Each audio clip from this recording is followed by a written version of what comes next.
episode of Hold the Line, Community Conversations. We are on location at Cut Creators here in Newark, 80 Clinton Place in the South Ward. So we are talking about 3 different topics today. And we have our mayor here. Mayor, how are you? I'm good. Good. All right, so we have 3 topics. We're going to talk about violence in Newark, Kyle Rittenhouse, and the COVID-19 vaccine. True. So we can go right into our great folks here. We got Barbara Ray. Ray, And he's going to ask you some questions. And we also have Prince over here. Yes, Prince. We're going to ask you some questions as well. So let's start She coming right with now. the She's first. watching some color. Okay. So let's start with the first topic, which is violence, right? Last week we had a spree of, violence, shootings that happened here in Newark. You did respond to it formally with a open letter to the community, but can you give us a brief explanation of how you feel about it, and then we can open up the floor for our people here to ask some questions. Yeah, I think, first of all, this is nothing new in our community, unfortunately. All over the country, I think Newark has been enjoying for the last couple of years, just like a steady decline, and the rest of the country has been going in the other direction. We finally began to get an uptick here. And I think, we just need more people to take responsibility for things that's happening in our community. And most people don't. They just rely on the mayor and the police. And they just don't take responsibility for what's happening, their actions, the things that they advocate for, and how they taking care of their own children. And it be the people that got the most to stay on social media, they kids out here acting the wildest. Yeah, definitely. So, I just think we have to be more responsible. And, public safety is a community problem. It's not like just a police problem. And, we have to figure out how to deal with it. And there's a bunch of programs the city has. You just got to steer kids into those programs, and adults. All right. So, Ray, what is your question for the mayor? My question is, as far as mandates, kids that COVID-19 especially, they having people, kids, the 5 years old taking vaccines. Is there going to be any type of mandates for kids in school to be taking the shot, COVID shot? Not right now. I don't think so. That would probably be up to the state and the public school system. The funny thing is, I don't know if it's funny or not, but vaccines are already mandatory. Yeah. Folks, people acting like this is something that just started. Like, you can go to school. You can't go to school without mumps shot, the rubella shot, measles shot, polio, hepatitis. You have to have all of those right now to go to public school today, right? So when people start saying, "Oh, they trying to mandate stuff," this is something already going. This has been going on for decades, right? So it's nothing new. It's just this has been politicized so badly, and people listening to people on social media who got didn't even pass their high school math class trying to tell you science about being a doctor, But at the end of the day, I understand it's scary. And people are nervous about doing it for themselves, so they're going to be nervous about doing it for their children. And you have to respect that, right? So it's going to take time for people to understand that, what's going on. There's just so much misinformation out here, man. It's hard for people to understand who to believe and who to trust. Yeah. All right, I want to bring Prince into the conversation. Prince, what do you have to say on the topic of violence? On violence? Well, yeah, I heard about the big shooting, 5 shootings in 2.5 hours? That's a lot. It's really ridiculous. I really wish it was something that our youth could find to get into. I think we do have programs in play for young people to get into besides going out here trying to get into mischief. Yeah. Just all out, just recklessness. I don't understand it. I don't know if it's coming from the TV point of view, music point of view. What makes them want to do the things they do? That is a program right next door. I have to reiterate with that question. What about the boys and girls clubs, open them back up to give kids something to to do after schools, get kids extra help for school or sort of classwork, physical activities, things that take their mind out, especially talking about gang activities out there and trying to get rid of that, and, you know, get kids to focus their direction somewhere else instead of getting caught up with gangs. So the Boys and Girls Club on Avon Avenue is open. Yeah. They got a pool, they got all type of stuff in there, video games, everything.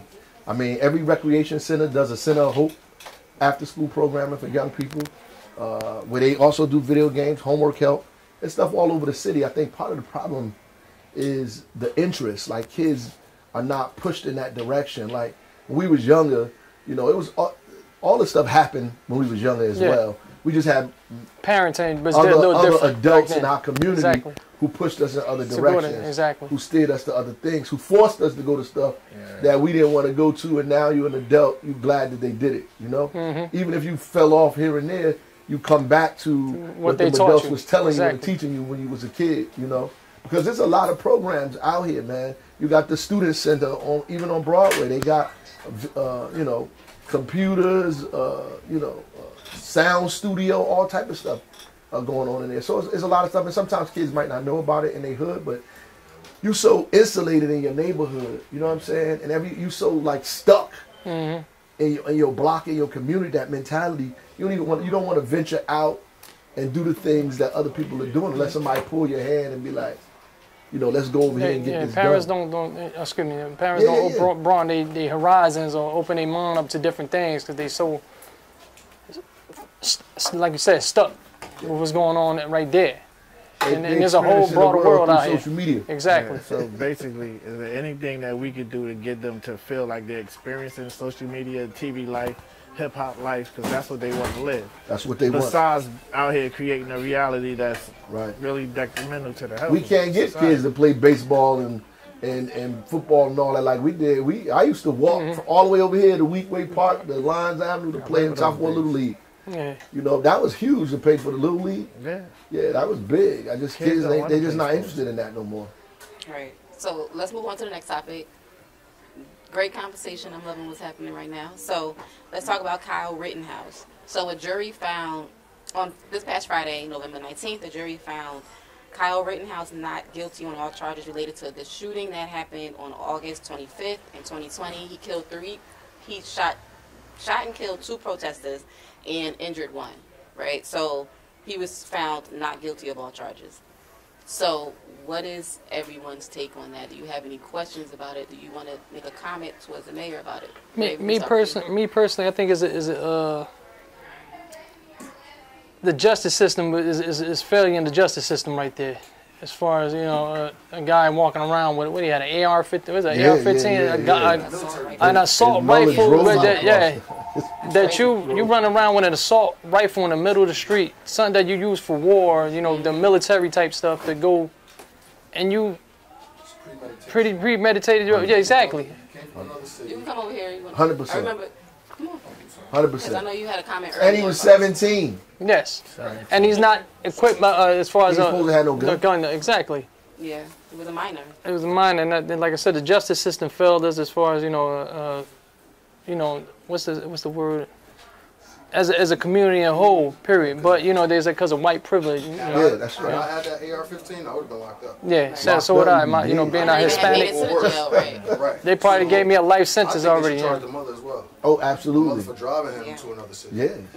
Yeah. Your mother be charged. Yeah, definitely. 100% they'll charge your mom. What's the laws for the NRA trying to do with gun control? I mean, the sale of guns to people. That kind of message is sending to people like you could just arm yourself, cross state lines, say you're going to a protest.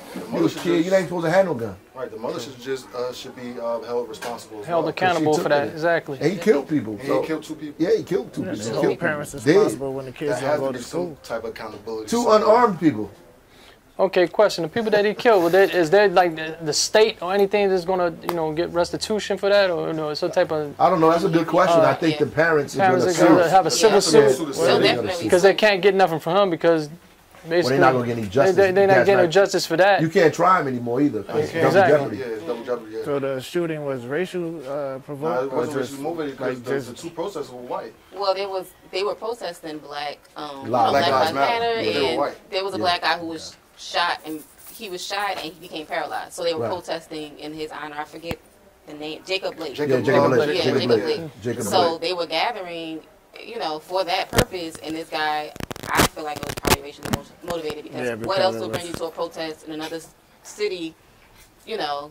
Why would you want to do that? Exactly, That's with a gun. Because it was With for a George gun. Floyd. They upset that 17? Derek Chauvin. And his mind They is was upset that They Derek still upset. Chauvin. They still upset about Derek Chauvin going to prison because they Yeah. felt like he was doing his job and he really wasn't. He went over and beyond the Call of Duty when he choked out George Floyd. Yeah, it's no explanation for that, man. That kid should be in jail. He should be. His parents should be in jail. I mean, there's no explanation for that. And when you do that, it just sends a message. There's two forms of justice. it's kind of like the parents should be an accomplice. Right. Then you Yeah. accompanied your son to go over there with an AR-15. Drove Drove him. him. Drove him. Drive me to Yeah, Western Orange like, to some that's- protests which is and kill crazy. people. And she know you got a gun. You got the assault rifle? Right, right, right. That makes no 100%. She sense. didn't get charged. She should get charged. That's what She I said. didn't. She didn't. She didn't get charged for anything. No. And the That's son accountability got part. away. She didn't get charged. That's a co-conspirator. Like she knew about it. That's She the had to accountability know. part. Yeah, All right, so it's horrible. yeah, it is. So our last topic of discussion is the COVID-19 vaccination. We talked about it a little bit. We did. I Yeah. know Ray had, you know, he asked about the schools Yeah. and kids going to school and if they would have to be vaccinated. But does anyone else have a comment or question about COVID-19 vaccines here as it relates to Newark? Going forward with COVID-19, will it ever die out or will it be a continuation man. of thing from here for the I rest of pray our that lives? it goes away quick. Yeah, I because- mean, the point is that they saying you have to create herd immunity, which is a combination of everybody getting it plus people getting the vaccine. So you have to. There has to be a situation where the virus can't find a host. You know what I mean? And so if the virus finds a host, it stays there, and then they spread it. incubates right? and- It incubates in those people, and especially if it starts spreading to people who already have been vaccinated. So then the virus now becomes immune to vaccines. Like it knows how to fight, because viruses are alive. Yeah, it's tricky. They're alive. You know what I mean? That's why the cold and the flu is difficult to defeat, because they come back different. You know what I mean? So Mutate. yeah, and it becomes a problem when it's spread in our community like that so easily and so fast through anything. You know, and that's really what the problem is. It just jumped on everybody so quickly. Why do you think it took the FDC so long to approve it? Well, I think, they did the trial. They tried to do those trials fast. They didn't do the trials, right? The technology, they was using the technology for other vaccinations, like for Ebola and stuff like that. They use mRNA. People didn't know that. So they use that technology for other vaccinations, but not this one. You can't just transfer it. You have to still test it, right? So you got to test it on a few thousands of people of different genders and nationalities, blood types to see if it actually works and what effect it's going to have on different people. What's funny to me is like people were so scared of it, but like you take over-the-counter medicine. If you read the back of the medicine, when you go to the doctor gives you prescription drugs. If you read what it say on the prescription drugs, it say all kind of crazy stuff that make you might want to take it. You're going to get a heart attack. Your hair might fall out. All kind of stuff. People take it anyway. Side effects. The side effects. People take it anyway. And that's because the side effects are so, the amount of people that are affected by that are so small, that is de minimis. Like it's not based on how many people took it and how many people got those side effects from this medicine. They felt it was safe enough to put on the market, which is the same thing they do with vaccines and other medicine. Like, is there going to be side effects? Some people are going to get side effects, right? But it's the amount of people who get it are so small right out, that they think it's safe to put it out. So if we give 60 million people a vaccine and 5,000 of those 60 million get some sort of side effects, then they're going to say, yeah, it's safe to put out there. So everything you do is a risk. I think at the beginning people should have just been straight up, forward and honest. President Trump, everybody else, Biden, everybody should just be straight up. Like, is it a possibility that you may get sick or some other things happen? Absolutely. But the possibility is so small, right? And it's a risk you take. Just like if you get COVID, is a higher possibility that you're going to die, right? And we've just been, young people just, our immune system and other things has been able to be strong enough to withstand it, But some people got, everlasting kind of issues from that. My man Irv passed away from it, Yeah, God rest his soul. Irv, man. Oh wow. From the From the shot. shot, yeah. Absolutely. Like their faces like permanently disfigured. Yeah, that was an early. 27 years old. Yeah, that was an early thing that they said would happen. It was last year. Bell palsy. When they first started pushing it, it was last year. Yeah, so it's a risk. You just gotta weigh it. Like the risk. It's like, you know, you go to the doctor. They say you got high blood pressure, and if you keep doing this, you're gonna die. We want you to take this high blood pressure medicine. And when you read the high blood pressure medicine, it say, oh, it affect your liver. You know, it affect this, it affect that. Now you have to weigh, you know, which is important. That's how I go, man. That's real. It sounds like one of them infomercials. They'll be like, oh, the risk. They give you all the risk. They read it real fast. They real So right now, this gonna help this, but all these say you got about like 15 different side effects come right after that. That's right. That's right. And you just have to weigh, and then the public health is always most important. Man, I'm just concerned about people who out here in the public for the most part. Teachers, you know, administrators, police officers, firemen, people in government, all those people. We come across so many different people. Like me, if I get COVID-19, right, in the course of a day, I come across so many different people. Senior citizens, children, different people shaking their hands, talking to them, so on and so on. By myself, I could be a super spreader. You know, so I think it's a responsible thing for me is to get vaccinated, because like if I come across a 75, 80-year-old woman at a senior event and she get COVID from me and die, and I didn't take precaution, you know, then I'm gonna feel guilty about that. So I am concerned about like people who do public jobs, you know, making sure they protect other people, you know, because you out here, you affecting hundreds of people every day. Definitely. Yeah. Well, I'd like to commend you on the job that you have done for Newark, as far as since COVID-19 started, and how you kept us protected. And you know, I respect that, the way you handled it, how you go slow, especially like going to certain people's houses, you know, that was doing, you know, the extra stuff that didn't need to be done, and I want to commend that you went yourself to go knock on their door like, yo, my man, what is you doing, you know, and you know, for somebody to listen to you, being that you're of, you know, of stature, you know, being that you're our leader of Newark, and as far as showing that you took the vaccine, also to show others that, you know. Yeah, I couldn't tell other safe. people to take it if I'm not going to take it. Exactly. Yeah. So as far as Newark is concerned right now, which ward is mostly infected?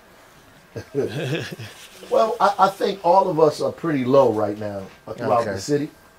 Yeah, there's some people that have a higher vaccination rate than other people in the city, right? Most of the elders from 50 and up, the overwhelming majority of the people 50 and up in the city are fully vaccinated.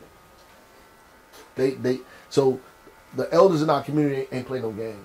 They went and did it. They good to go. It's mostly young people, you know, from at this point 12 to like 35 that need to get vaccinated, you know. And those numbers are not low. People always thought Newark was going to be way down. So 80% of the people in this town have at least one shot. From 12 and up, have at least one shot. 80% of the people. So people have been going out, getting themselves and their children, everybody else vaccinated, because they know people don't see the perspective that I see it from. You know, I'm on the phone every day, twice a day for 15 months talking about this vaccine with all of the leaders in the city. And, you know, people like a gentleman who, he got COVID, him, his wife, and his daughter got COVID at the same time. They got admitted to the hospital. This early on, they got admitted to the hospital. He only one came out. His wife and daughter never made it out of the hospital. Right? So when you hear that, like, or when you hear senior citizen buildings, 20 people dying in the building, like, so when I hear that make me feel like I got to do something like now. Like, you feel like it's the end of the world. You know what I mean? Like something got to happen today. A lot of people don't get to hear that and see that. You're just playing around. You listen to social media, joking. You think it's funny, but when people dying, it ain't funny to me. Like, and being in my position, I got to do something about it. You know. So some people say, "Oh, he was being strict. He was doing this. He was doing that." Well, you wasn't getting the information I was getting. You know, you weren't hearing what I was hearing. You know, that's somebody's mother. That's somebody's daughter. Sister. Yeah, the guy who lost his wife and daughter, he devastated. You know what I'm saying? He could never be devastated. All right, Mayor. Thank you, everyone. Thank you, Ray, Prince, and I didn't catch your name. Tone. Thank you to everyone at Cut Creators. Thank you for a great show, great conversation. You gotta tell them where Cut Creators at, you know what I mean? We at 80 Clinton Place, right here in the South Ward. 80 Clinton Place. Cut Creators. Come out here, get your hair cut, get your hair styled. They do twists, dreads, everything. What else y'all do here? Everything. Oh, y'all do lashes? North's biggest black barbershop for over 20 Yes. years. For over, was that 25? Yeah, when I was in, years. Biggest black barbershop. yeah, in people North. from New York all over come here. Right. For a very long time, Right. I had hair. I used to have hair. All right, thank you everyone for watching the first episode of Hold the Line Community Conversations. Check us out again next month when we come back to a different location.